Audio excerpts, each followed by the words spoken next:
Amém, pessoal? Graça e paz a todos. Para a gente é sempre uma satisfação, né?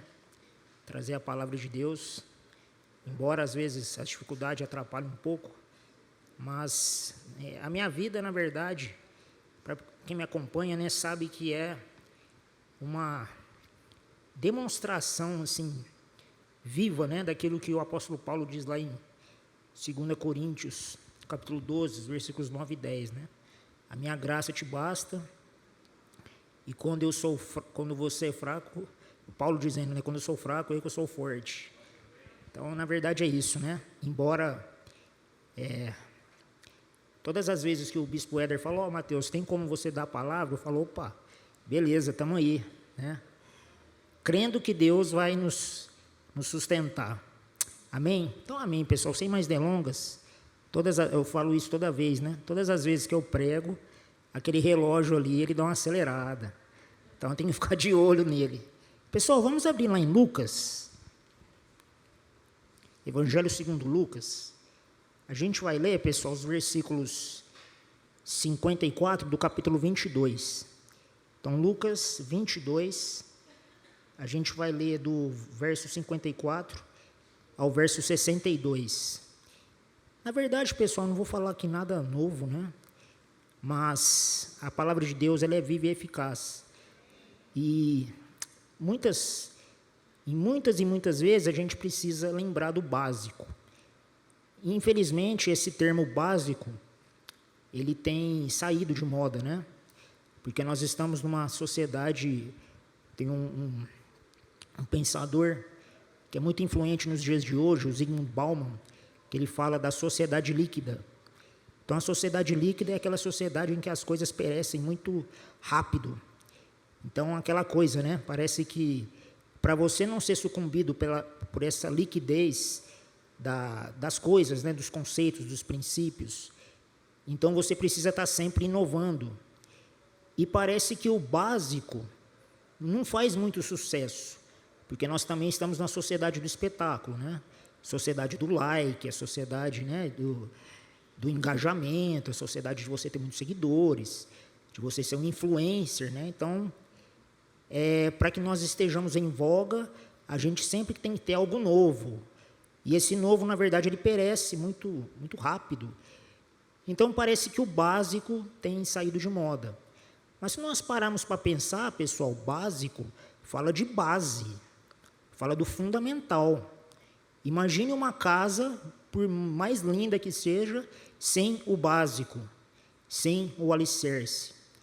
Então, tudo isso que eu falei, dessa liquidez, de toda essa sociedade do espetáculo, infelizmente, tem alcançado a cultura cristã, tem alcançado o cristianismo. Então, hoje, você vê que muitos pastores, na tentativa também de se tornarem, né, famosos, porque, na verdade, estão configurados a toda essa cultura secular, né, a todo esse pacote aí da liquidez, né, da questão da sociedade do espetáculo. Como o básico não faz muito sucesso, então eles começam inovando a coisa. E, obviamente, que essa inovação, quando deixa o básico de lado, vai acabar caindo em heresias. Irmãos, não sei se vocês acompanham, eu acompanho porque eu sou professor, então muita coisa chega para mim via alunos, e a gente vê cada coisa, irmãos, que a atualização da Bíblia parece peixe pequeno, né? Embora seja uma heresia gritante, mas é peixe pequeno. Então, a gente precisa partir do básico. E o que eu quero falar aqui hoje é o básico. Por quê? Porque é o fundamento. O apóstolo Paulo, lá em Efésios 2, do 20 ao 22, ele vai dizer assim: no fundamento dos apóstolos e dos profetas, tendo Jesus Cristo como pedra angular, vocês estão sendo edificados como edificação de Deus no Espírito. Então, olha como que ele começa, no fundamento. Então, é o básico. Então, irmãos, nós precisamos voltar para o básico. Porque quando nós voltamos para o básico, nós vamos encontrar ninguém mais, ninguém menos do que o próprio Jesus Cristo. Amém? Então, eu quero falar hoje, pessoal, de uma passagem que é bastante conhecida por nós, que é quando Pedro nega a Jesus. E eu não sei vocês, pessoal, mas todas as vezes que eu li esse texto, a gente sempre pensa, né? Nossa, mas Pedro negar Jesus. E às vezes a gente pensa, né? Nossa, será que na situação dele eu também negaria? Embora essa seja uma reflexão válida, nossa, será que eu, né, na posição de Pedro ali, eu também não negaria? Embora essa reflexão pareça de um teor espiritual, mas perceba que ela parte do princípio de que nós não negamos a Jesus. Então a gente parte do princípio, nossa, será que eu, na situação de Pedro, negaria Jesus como Pedro negou? Mas sempre trabalhando com a possibilidade de não negarmos. Mas, na verdade, pessoal, nós negamos a Jesus. Nós negamos a Jesus várias vezes. E aqui, então, eu quero falar de 3 passos que conduziram Pedro a negar Jesus. Porque não foi uma negação instantânea, súbita, foi uma coisa gradativa. E, infelizmente, nós muitas vezes, por não conhecermos esse processo, nós somos enredados por ele, e quanto menos percebemos, a gente também está negando a Jesus. Talvez de uma maneira diferente, mas embora seja diferente, não anula o caso de que nós também, muitas vezes, negamos a Jesus. E esse texto ele é muito importante, porque eu estava conversando até com o Éder e com o Carlos ali no começo do culto, antes de começar o culto, né?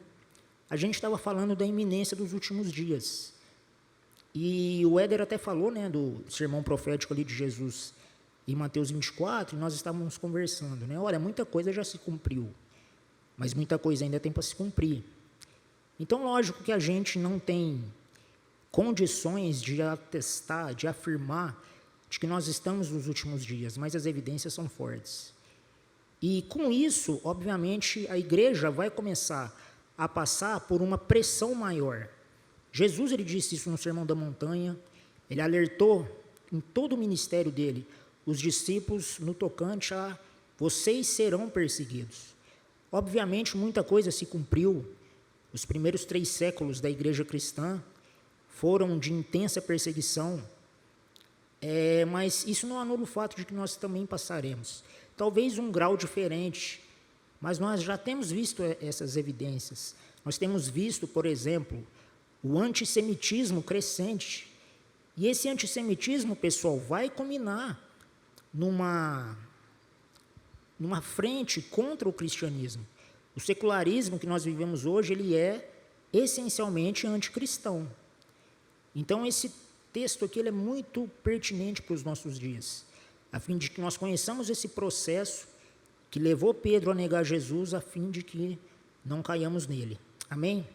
Então, vamos lá. No versículo 54 de Lucas 22, diz assim: Então, prendendo Jesus, o levaram e o introduziram na casa do sumo sacerdote.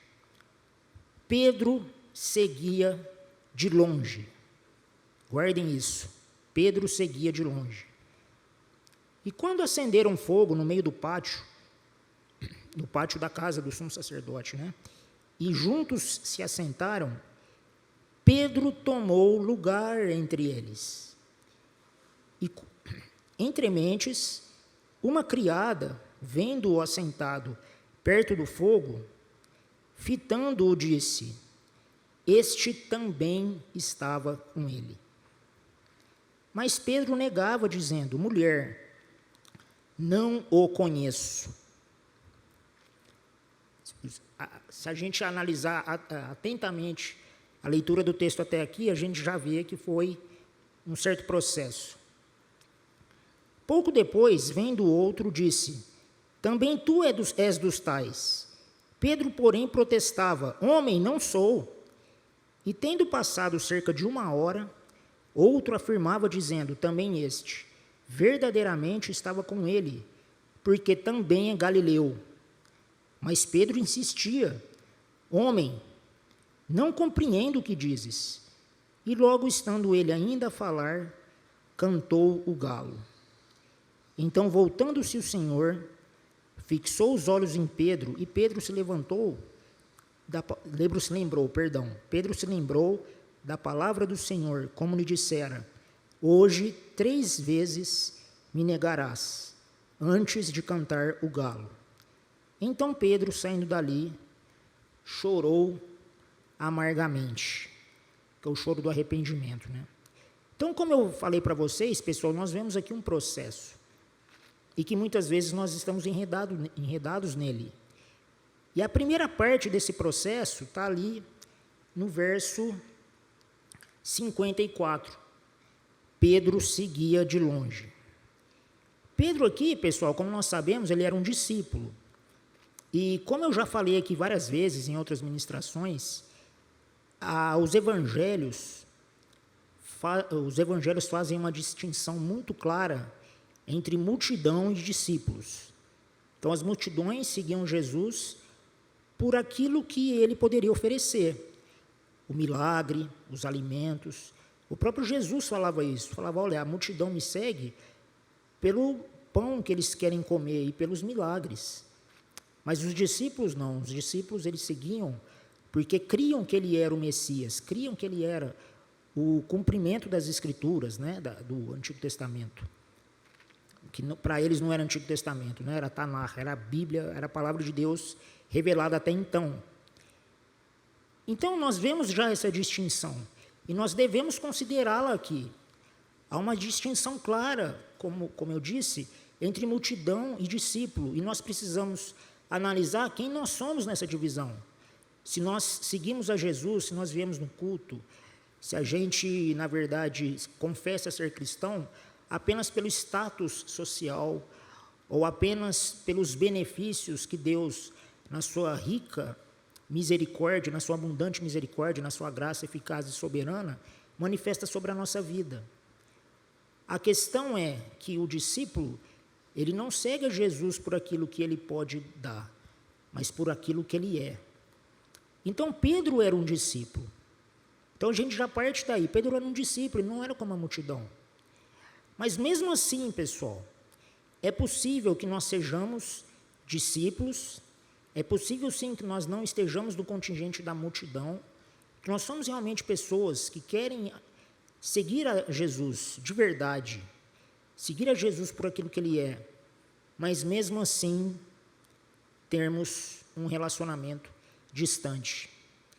Então, como eu sempre digo, pessoal, na Bíblia não existem meros detalhes.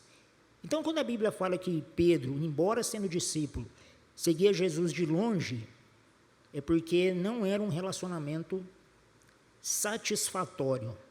Tinha coisa ali que precisava mudar. E aí, quando nós falamos, pessoal, de discipulado, nós falamos de aliança. E aliança, pessoal, era uma coisa muito cara, talvez hoje para nós ocidentais não.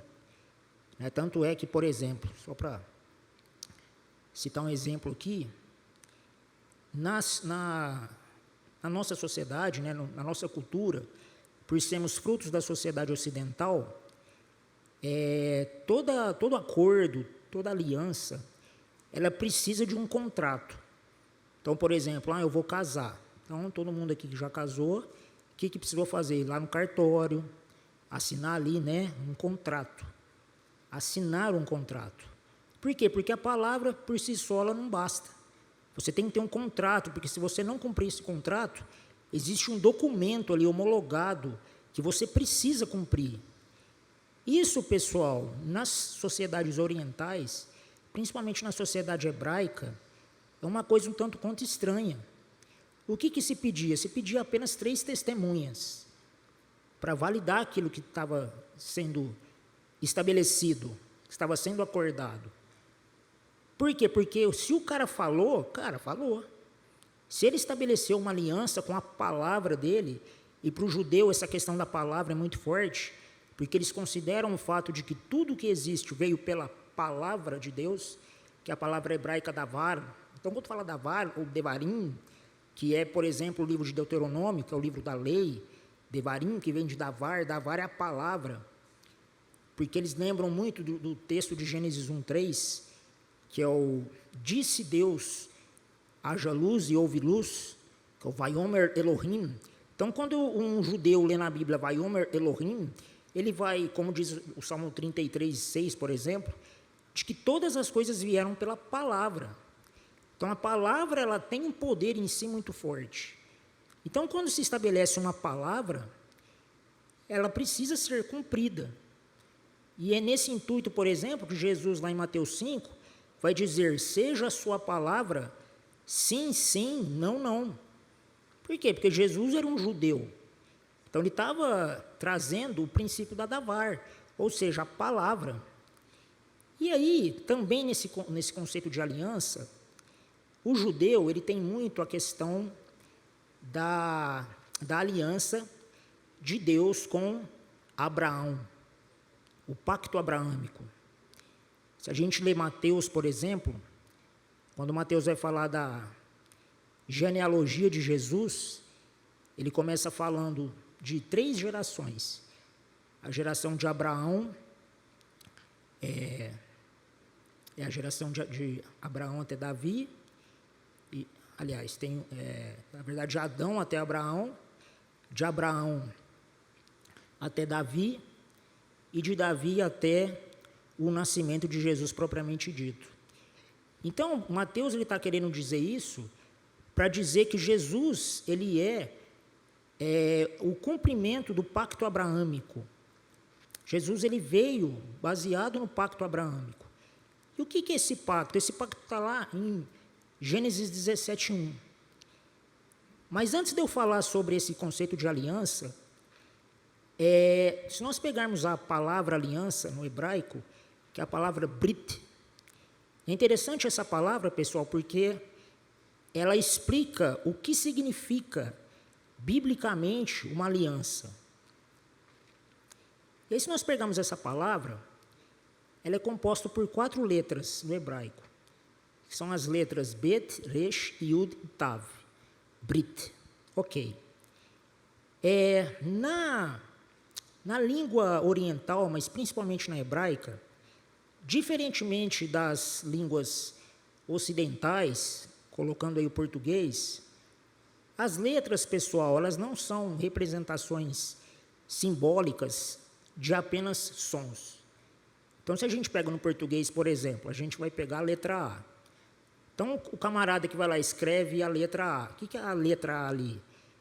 É o símbolo que representa um som. O que? O som de A. Ok, então a letra ali é um grafema, ou seja, um símbolo escrito que representa um som. No hebraico não é assim. No hebraico, pessoal, as letras são representações escritas de coisas, de substâncias. Então, a primeira letra ali da palavra Brit, que é a palavra traduzida para o português como aliança, é a letra Bet. E Bet, pessoal, significa casa, lugar. A palavra Bet. Por isso que nós temos, por exemplo, a palavra Bet-Elen, que é traduzida como Belém, que é casa do pão. A própria palavra Bet-El, que é Betel, que é a casa de Deus, o lugar onde Deus se manifestou ali em Jacó. Quando Jacó, na sua peregrinação, sonhou e viu uma escada cujos anjos desciam dos céus. Então ele falou, esse lugar é o lugar onde Deus se manifesta, é Betel. Então a palavra Bet, pessoal, significa casa, lugar. E o que isso tem a ver, pessoal, com aliança? Tem a ver, pessoal, que a aliança com Deus, ela acontece em um lugar. Ela acontece em uma casa não no sentido de construção, mas um lugar onde Deus se manifesta. E qual é esse lugar? Está lá em Gênesis 17:1. Então, o que Deus diz para Abraão quando estabelece uma brit, ou seja, estabelece uma aliança com ele? Deus diz assim para ele, anda na minha presença e seja perfeito.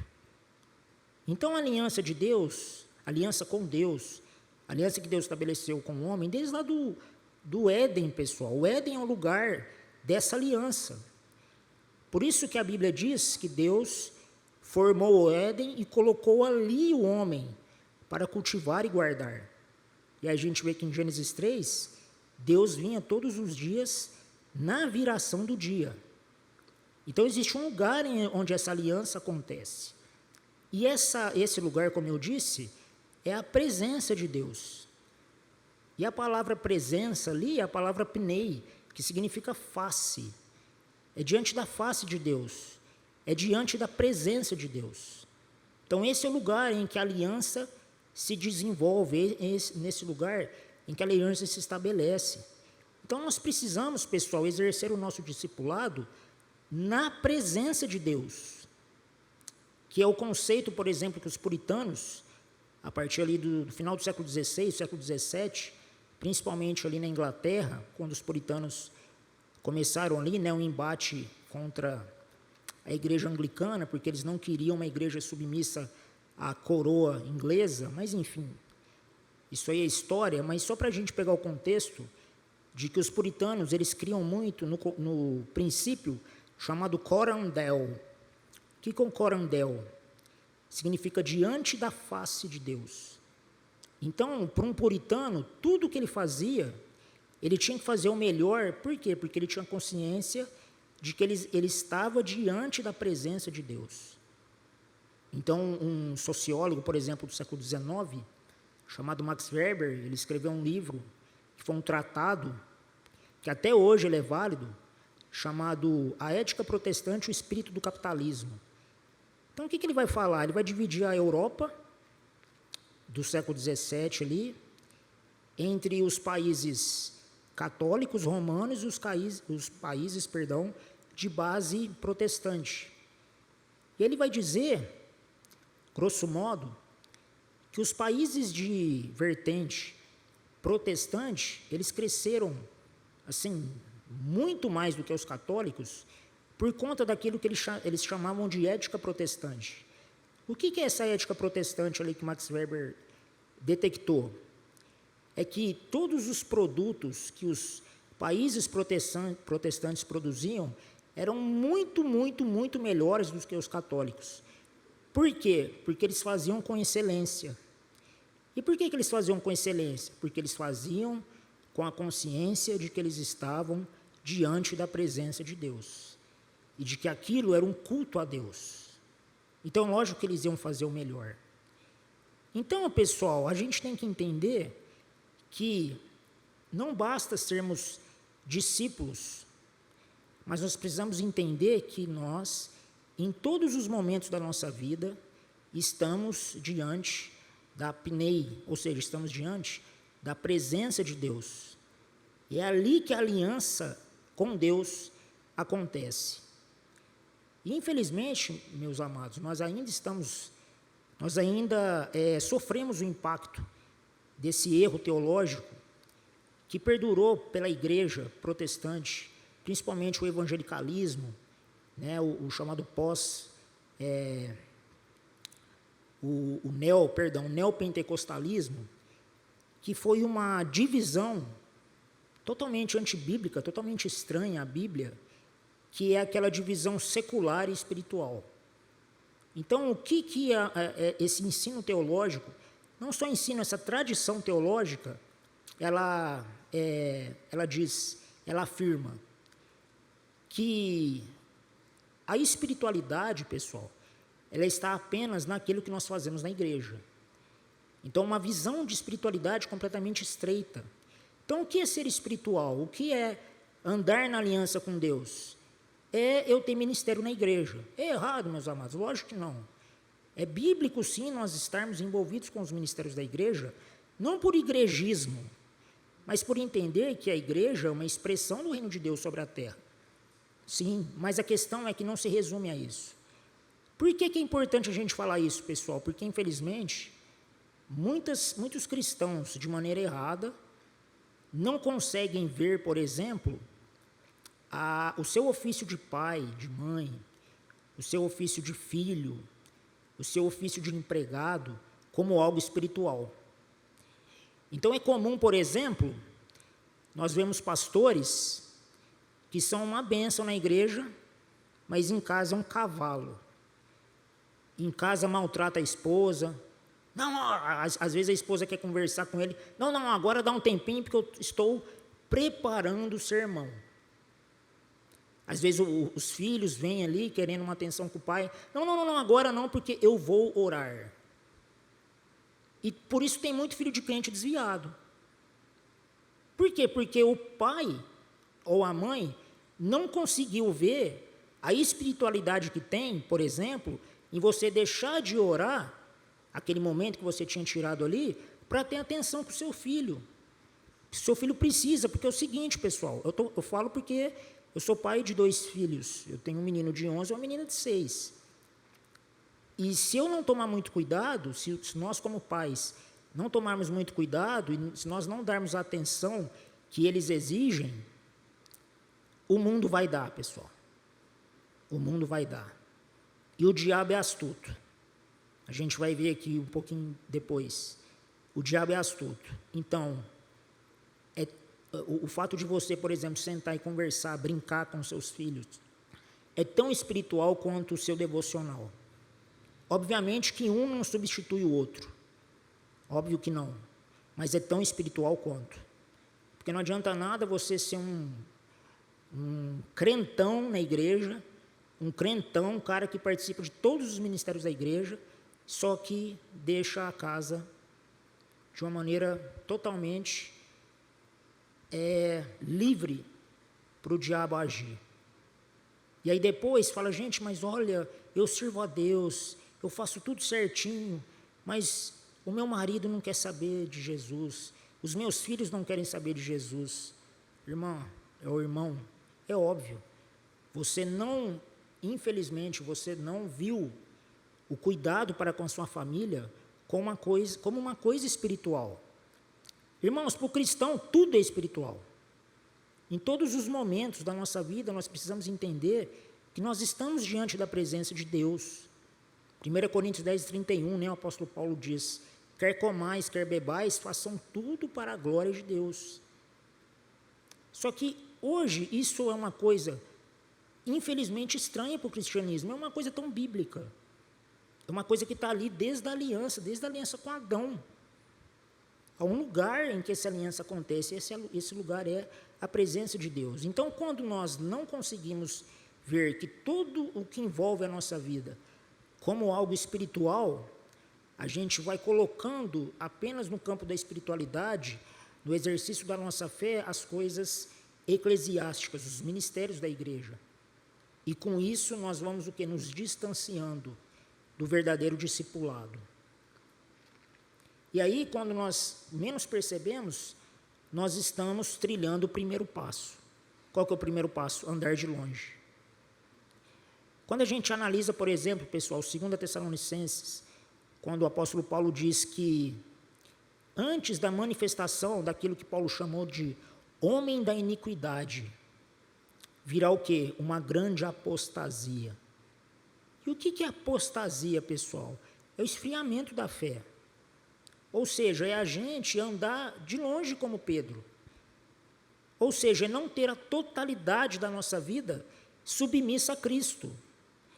Então a gente vai tendo uma visão errada dessa espiritualidade e vai compartimentando as áreas da nossa vida como algo não espiritual e como algo espiritual, e com isso o senhorio de Cristo vai sendo diminuído, porque aí Cristo vai ser Senhor apenas das minhas experiências com a igreja, mas Ele não é Senhor na sua experiência na sua casa, sua experiência com seu esposo, sua experiência no trabalho, você ser luz. E aí então a gente vai se conformando a essa espiritualidade meia boca, literalmente, e isso se transforma numa apostasia. Por quê? Porque aí vai tendo um esfriamento da nossa fé. Porque quanto mais a gente diminui as áreas da nossa vida em que Jesus é Senhor, a gente vai entregando mais áreas da nossa vida ao inimigo. Porque é aquela coisa, pessoal, não existe neutralidade. Aquilo que não está sob o senhorio de Jesus, está sob o senhorio, quer queira você ou não, do diabo. E aqui eu não estou pregando, aqueles sermões que dão muito poder ao diabo. Muitas vezes poder que ele não tem, não é isso. Mas é a questão bíblica. Ou nós submetemos as nossas vidas a Jesus, ou nós submetemos a nossa vida àquilo que o apóstolo João diz, ao príncipe deste mundo, mesmo que nós façamos isso de maneira inconsciente. Eu acabei de ler um livro, recentemente, um livro que já faz tempo que eu queria ler, eu conhecia assim, apenas partes dele, mas eu nunca tinha pego ele para ler de maneira completa. E aí, graças a Deus, eu adquiri esse livro e comecei a ler. Eu falei, gente, me arrependo muito de ter lido esse livro. Por quê? Porque eu tinha que ter lido antes. Como que eu passei tanto tempo sem ler esse livro? Que é um livro do C.S. Lewis que diz Cartas de um Diabo a seu Aprendiz. Então, o que ele diz no livro? Ele fala das cartas que um diabo sênior, o mal danado, escreve ao seu aprendiz, o Vermelindo. Então, ele está falando, olha, você tem o seu paciente. O que é o paciente? O cara que ele atormenta ali. E aí, esse mal danado, que é o diabo sênior, ele vai falando ali de como ele precisa esfriar a vida do crente. Nas primeiras cartas é impedir de que ele se converta. Só que aí, não teve jeito, ele se converteu. A graça, de Deus pegou ele. A graça soberana ali, a eficaz, pegou ele, beleza. Só que aí o que aconteceu? Falou, realmente o cara se converteu, não teve jeito. O que você vai ter que fazer agora? Você vai fazer de tudo para esfriar a fé do cara. Ele não pode descobrir o poder da vida que agora ele acabou ingressando. Ele não pode descobrir todos os benefícios e todo o desenvolvimento que o inimigo é Jesus, na visão, obviamente, do diabo ali, tem para ele. Só que, pessoal, o que eu achei brilhante no livro é que, hora nenhuma, o diabo fala de guerra espiritual, fala de ficar orando nos cantos aí para expulsar o capeta que está no bairro, não sei o quê. Isso é besteira, irmãos. O negócio é aqui, e aqui. Então, a questão é, para você esfriar ele, começa o quê? Colocar pensamentos errados. Dê a ele, pessoal, uma visão errada de cristianismo. E use os próprios membros da igreja. Use os próprios membros da igreja. Por quê? Porque se um cara fora da fé falar alguma coisa para ele, ele vai rejeitar. Mas se um irmão da fé dele passar para ele um conceito errado, ele vai seguir esse conceito errado. E esse conceito errado, embora ele acredite estar servindo a Deus, mas ele está servindo a nós. Porque aí o maldanado fala, o nosso pai, ele está se referindo a Satanás, o nosso pai é mestre em enganar. Ele é mestre na arte de enganar. Então, nós usamos os cacuetes, ele não disse isso no livro, mas eu vou traduzir aqui, o crentez, para poder passar um ensinamento completamente errado, e ele pensando estar servindo a Deus, ele está, na verdade, indo na contramão. Ou seja, ele está vivendo uma espiritualidade cristã cujo destino é a nossa presença. Irmãos, isso é forte. Isso é muito forte. Muitas vezes eu precisei parar assim, eu falei, gente, eu preciso orar, porque quantos de nós não somos enredados por isso? Quantos de nós, muitas vezes, não deixamos os conceitos do mundo moldar a nossa maneira de pensar, sentir e agir? E aí eu percebi, porque quem foi meu aluno que sabe, que eu falava demais desse versículo de Romanos 12:2, para mim é um dos meus favoritos na Bíblia. Só que depois que eu li esse livro, aí eu compreendi ainda mais o que Paulo está querendo dizer. Quando ele diz, não vos conformeis com esta era, com esse século, mas transformai-vos pela renovação da vossa mente. Então a gente precisa entender, pessoal, se a nossa espiritualidade, ela está gerando em nós um desejo cada vez maior por estar na presença de Deus ou não. Porque um dos indícios, pessoal, da verdadeira espiritualidade é que a gente sempre vai ter um sentimento de devedor. A gente sempre vai ter o sentimento de que, cara, eu precisava estar mais na presença de Deus. Cara, eu precisava estar mais na presença de Deus. Eu estou orando pouco. Eu estou lendo a Bíblia pouco. Sempre vai ser esse desejo. Agora, se para você está tudo bem, se você acha que a sua espiritualidade realmente está satisfatória, irmãos, me perdoe, mas eu acho que tem algo errado aí. Porque a espiritualidade com Deus, à medida que nós mais buscamos a Deus, mais a gente vê o quanto a gente está longe dele. Quanto mais a gente tem uma vida de devoção, mais nós vemos a nossa pequenez e o quanto que a gente ainda precisa crescer. Agora, quando a gente acha que a gente já está num bom patamar, muitas vezes a gente está mais longe do que a gente imagina e não se apercebe disso. Que Deus, então, tenha misericórdia de nós. Então, esse é o primeiro passo, pessoal, o passo de andar longe, que é a questão da apostasia, dos falsos evangelhos que têm sido disseminados por aí, e muitas vezes eles acabam moldando o nosso relacionamento com Deus.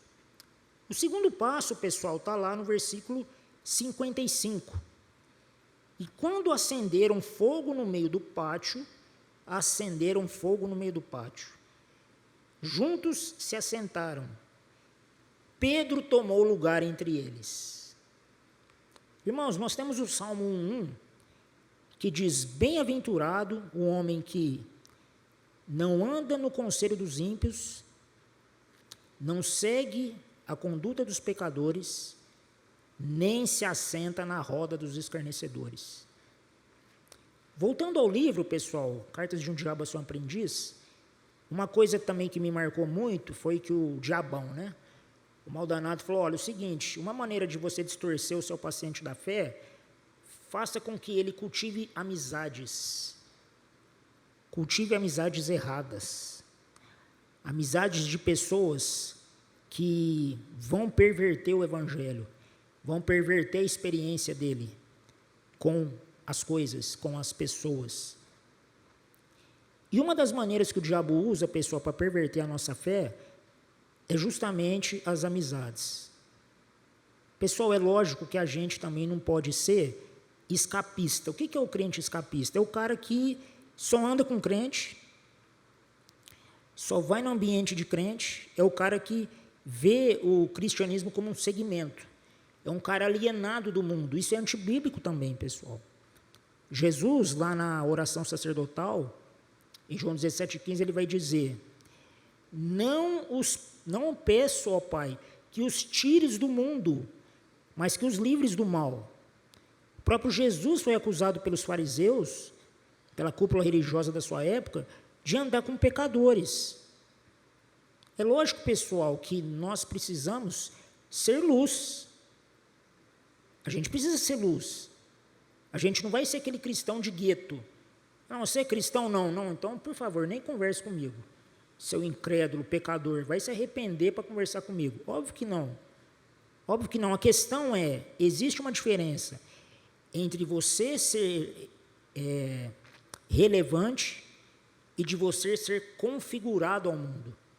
Nós somos chamados, como igreja, a sermos relevantes. E, logicamente, nós vamos ser relevantes no mundo.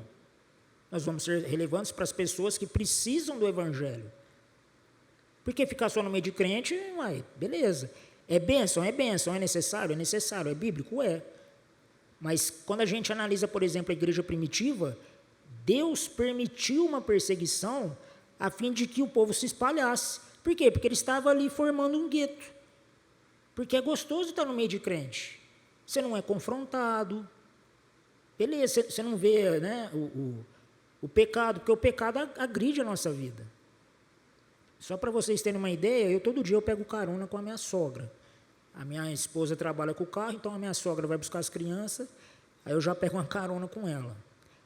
E ela não é uma cristã. E aí o que ela faz? Ela põe lá no rádio, na clube, e aí aquelas músicas, uma mais indecente que a outra.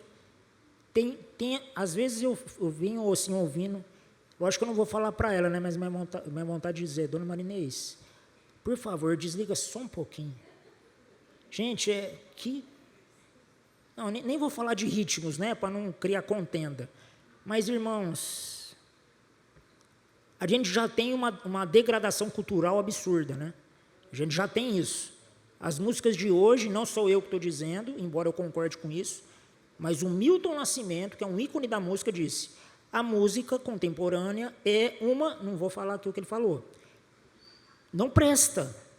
E verdade, não presta. Mas não é só a música em si que é pobre, são as letras, pessoal. Pelo amor de Deus. Então, assim, você ouve aquilo, é chato. É chato. Embora, me perdoe aqui, vou confessar meu pecado, Bispo Éder. Tem umas músicas cristãs também que é doída, hein? Nossa! Tem umas também que só a graça. Mas, enfim, eu estou querendo só citar o exemplo de que a gente está no meio do incrédulo, pessoal. Não é algo gostoso, mas nós temos que ser luz nas trevas. A questão é que nós somos chamados a sermos relevantes, ou seja, influenciar, e não sermos influenciados. E aqui, o que aconteceu com Pedro, pessoal? Ele foi influenciado. Ele foi influenciado pela atmosfera, que era uma atmosfera o quê? De medo. Quando a gente lê João 21, por exemplo, quando Jesus ressuscitado se manifesta no meio deles, é muito interessante ler aquele texto que fala que Jesus apareceu no meio deles. Só que aí fala, as portas estavam trancadas. E aí, né, há a especulação ali de que Jesus, com o corpo glorificado, ele já passava pela parede. Embora o texto não diga isso, mas é a dedução lógica que a gente chega. Mas o detalhe é assim, que eles estavam ali reunidos com as portas trancadas. Por que eles estavam com as portas trancadas? Porque eles estavam com medo de serem perseguidos e terem o mesmo fim que Jesus teve. Então, Pedro ali ele estava com medo. Então, ele deixou com que aquela atmosfera ali influenciasse a vida dele, de tal forma que influenciou o relacionamento dele com Jesus.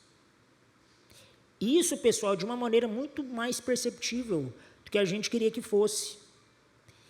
Então, às vezes, a gente vem para a igreja angustiado, frustrado, e a gente leva essa angústia, essa frustração para o nosso relacionamento com Deus, sem perceber que essa angústia, essa frustração são produtos da nossa vida estar sendo influenciada pela cultura do mundo, por uma cultura anticristã. Ah, não, esse negócio de ficar dando dinheiro aí para a igreja, para, isso aí é besteira. Pastor é tudo sem vergonha, os caras só querem ganhar dinheiro em cima de você. E aí, como o Carlos disse muito bem aqui, numa situação de dificuldade financeira que nós estamos vivendo, né, o setor econômico está indo de mal a pior. Esse governo, né, nem vou falar também, está, enfim, não precisa nem falar, né? A economia está porcaria. Então, em todo esse ambiente, a gente começa a pensar, nossa, mas peraí, realmente, ó, se eu der o dízimo, vai faltar o leitinho das crianças, vai faltar eu suprir aquela despesa. E se eu não suprir essa despesa, eu vou me sentir culpado. E aí a gente começa a relativizar as coisas. E a gente começa o quê? Ficar angustiado. Porque aí o cara quer dizimar, mas ele sabe que se ele dizimar naquele momento, ele vai deixar de suprir alguns compromissos, e aí aquilo que ele ouviu do cara começa a germinar no coração dele. Nossa, ó, realmente, ó, eu vou pegar dízimo aqui da minha despesa e dar para o pastor, e saber que pastor é tudo picareta, o cara vai usar mal esse dinheiro, quer saber? Vou dizimar é nada. E aí, ainda que você não tome essa postura de não dizimar, mas aquela angústia, aquela frustração começa, repito, germinar no seu coração no seguinte sentido: por que que Deus permite que eu passe por essa dificuldade financeira? Mas, irmãos, nós estamos no mundo tereis aflições. A gente vai ter aflição. Jesus nunca prometeu que o crente, o fiel, não passaria por dificuldades financeiras. A questão é o tamanho da influência que os valores do mundo acabam tendo na nossa mente e no nosso coração. O tanto que eles influenciam a nossa vida. Porque essa influência vai culminar, queira você ou não, no nosso relacionamento com Deus. Então, esse é o segundo passo que a gente precisa evitar. Não sermos influenciados pela cultura do mundo. Ainda que nós tenhamos claro a consciência do mandato cultural, ou seja, nós sermos sal da terra e luz do mundo. Não é para ser luz dentro da igreja, é para ser luz do mundo. Mas não para ser influenciado por ele, mas para influenciá-lo com o poder da palavra de Deus. E o terceiro passo, pessoal, para encerrar, é que quando a gente sucumbe a esses dois passos, o terceiro é inevitável. Qual que é o terceiro? O nosso conhecimento de Jesus.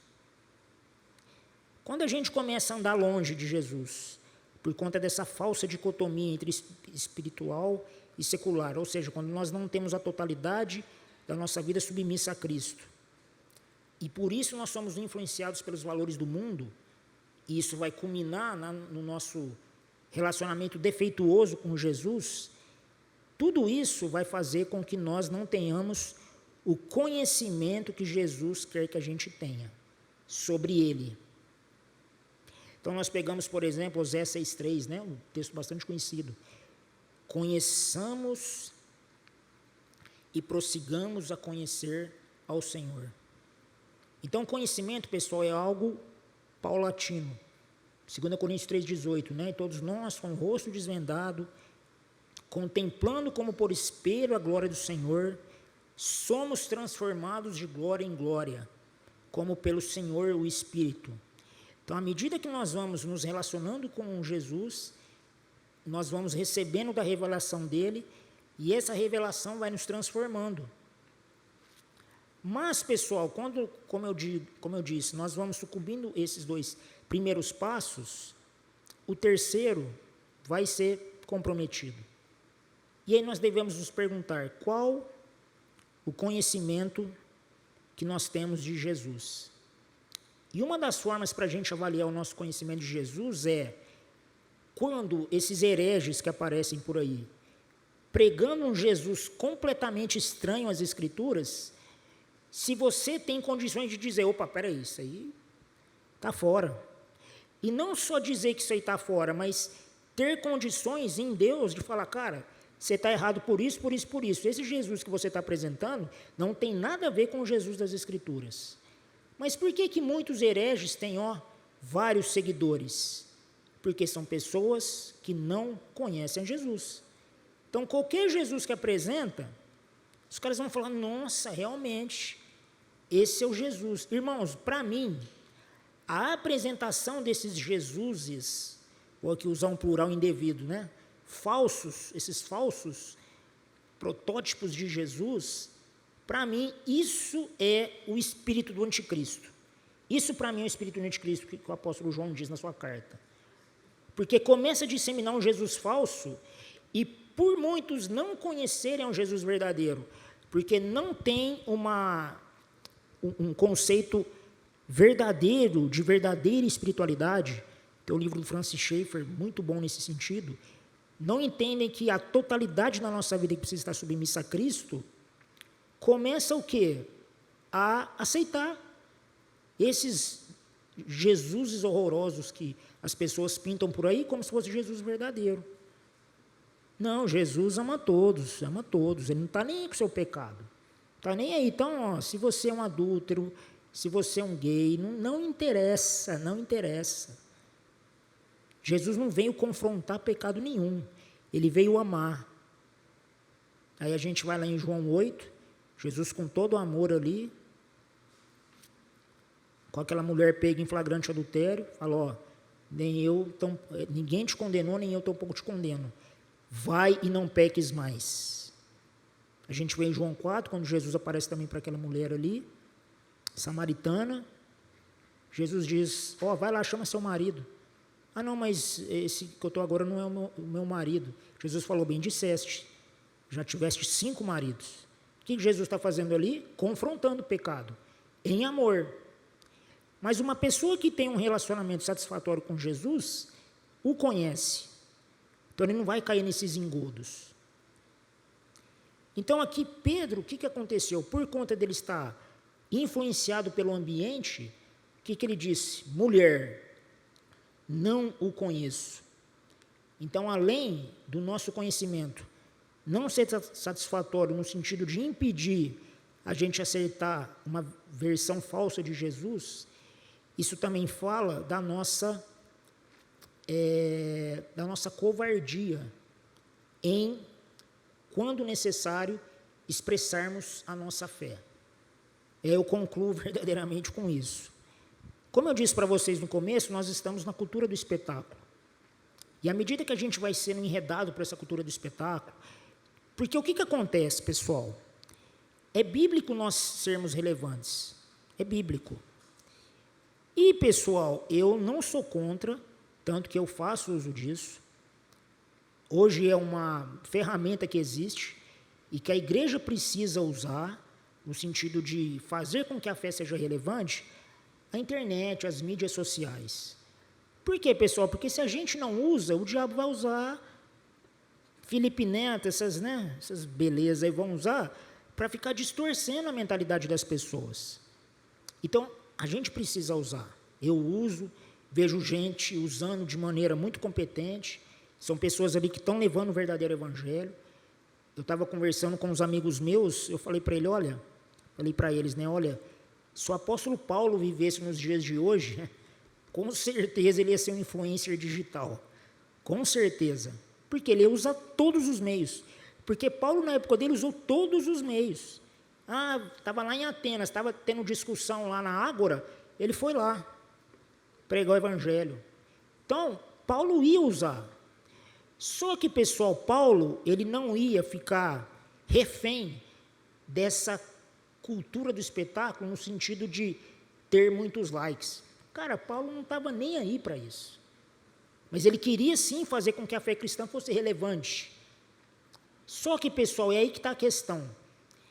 Às vezes, nós, na ânsia correta de fazermos com que a fé cristã seja relevante, nós usamos, sim, os meios sociais, usamos a internet, é para usar mesmo. Só que aí, de maneira imperceptível, a gente começa a ficar refém dessa cultura dos likes, dessa cultura de ter muitos seguidores, dessa vanglória que existe por trás disso.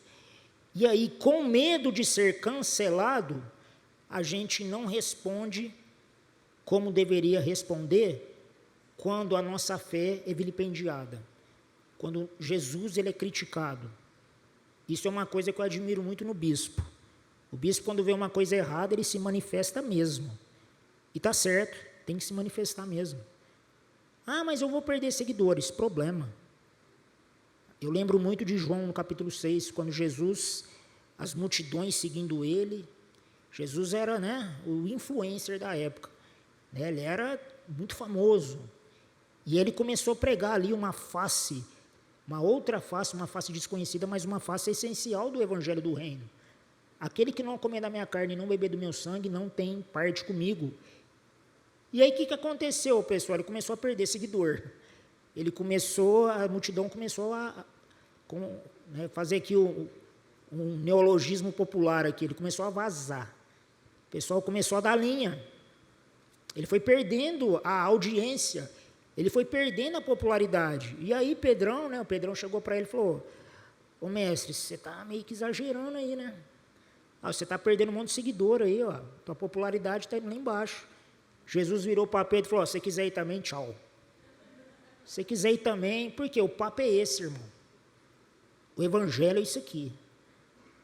Senhor, quem somos nós? Para onde iremos? Só tu tens palavras de vida eterna. Então a gente, pessoal, tem que ser relevante sim, mas não pode ter medo de manifestar a nossa fé. Não, isso que você está falando está errado, por isso. Agora, lógico, não adianta ter só a coragem, tem que ter a capacitação. Por isso que tem que estudar. E aí, pessoal, a gente vê que dentro disso, dentro desse medo, existe também, às vezes, o medo de se manifestar por ter medo de passar vergonha. Porque não adianta só falar, isso que você está falando é mentira sobre Jesus. Você tem que dar argumento. E aí, hoje, na sociedade, impera o quê? Um desprezo pelo conhecimento. Um desprezo pelo conhecimento. Estudar? Que estudar? Para. O negócio é ganhar dinheiro na internet. Existe um desprezo pelo conhecimento. Um desprezo pela aquisição da erudição. Só que, pessoal, infelizmente, também esse desprezo pelo conhecimento tem atingido muitos cristãos. E esse desprezo pelo conhecimento, em conhecer mais da palavra, em conhecer mais sobre livros extra-bíblicos, mas que comprovam a palavra, que ajudam a explicar a palavra, infelizmente tem contribuído para o não conhecimento de Jesus. E esse desprezo pelo conhecimento, que culmina num falso conhecimento de Jesus, num limitado conhecimento de Jesus, não vai impedir que quando um falso Jesus for apresentado para ele, ele vai aderir a isso. E quando nós aceitamos um Jesus falso, nós estamos negando o verdadeiro.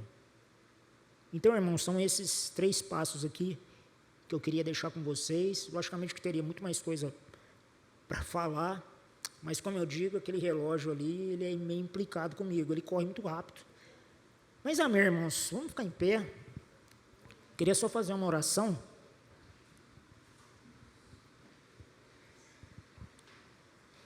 Queria chamar o bispo Éder aqui para encerrar e dar a bênção apostólica. Senhor, vou fazer só uma oração, e aí depois eu entrego aqui para o bispo Éder. Pessoal, feche os seus olhos, medita um pouco, pessoal, em tudo que nós ouvimos aqui, sempre lembrando, pessoal, que os ouvidos mais próximos dos meus lábios, são os meus. Então eu, pessoal, estou sendo ainda muito confrontado com essa palavra. Por quê? Porque muitas vezes eu me identifiquei sendo sucumbido com um desses passos. Que Deus tenha misericórdia de nós. E quando Deus traz a luz, é porque é o amor e a misericórdia dele se movendo em nosso favor. Senhor Jesus, obrigado por esse tempo. Obrigado por esse dia, obrigado por esse culto abençoado. Obrigado, Jesus, pela tua palavra. Obrigado, Senhor, pela tua misericórdia, que se renova a cada manhã, e é a causa de não sermos consumidos. Senhor, que nós não venhamos sucumbir, Deus, a esses passos, Senhor amado.